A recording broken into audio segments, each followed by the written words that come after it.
How do I solve my kid's suckling problems? Kid suckling can be a sign of stress, compulsive behavior, or even just happiness or contentment. So why do cats and kids suckle? Should you worry? About a week into our kitten Norton's life at our house, we noticed that he was suckling himself, using one of his own nipples. He'd go at it in a really focused way and knead his paws at the same time, purring loudly. Having no experience with this, we took him to the vet, who reassured us that the behavior was nothing to worry about. She noted that the nipple was not inflamed or infected. The vet said that kids may outgrow this kid suckling behavior, and that sometimes kid suckling happens when a kid has been orphaned too young. The latter had been something I wondered about. Still, I wanted to find out more. Would this kid suckling behavior go away? Did it mean he was stressed or just contented? If I distracted him, would he stop? When Norton suckles, which now seems to be occurring less and less, nothing can distract him. Kid suckling, what is it? Kid suckling can occur when cats suck on their nipples, other areas of skin, and other objects.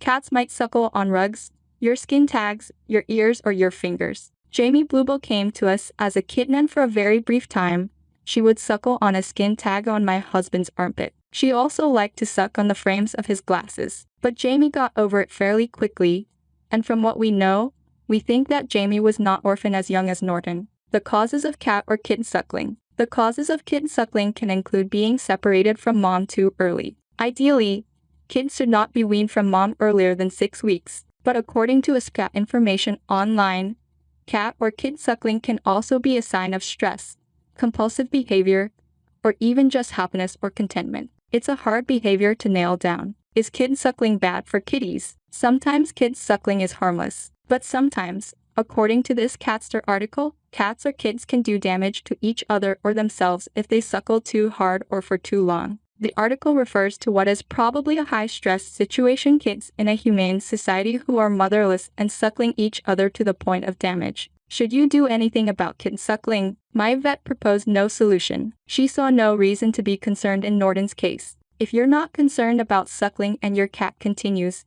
you can try to make the situation a little safer. For example, if your cat loves to suckle blankets, make sure that the blanket fabric doesn't pill or have loose threads that your cat could swallow. Obviously, trying to physically stop your cat from suckling in the moment or yelling at your cat when he's suckling are not good solutions. If your cat is suckling from stress, this will only stress him more. Here's what I'm going to do about kid suckling. Most of what I've read and observed at home say to me that kid suckling is not a bad thing. It seems that Norton is getting comfort, and he's not acting like he's doing it from stress. The site is not infected, as my vet pointed out, and we're keeping an eye on that. The frequency of suckling gradually seems to be diminishing. And if we're playing with Norton or snuggling, suckling seems to be far from his mind. So I'll wait it out and see what happens. In my situation, I'm not worried. Norton seems happy and not stressed or compulsive. If the kid suckling is interfering with your cat's quality of life,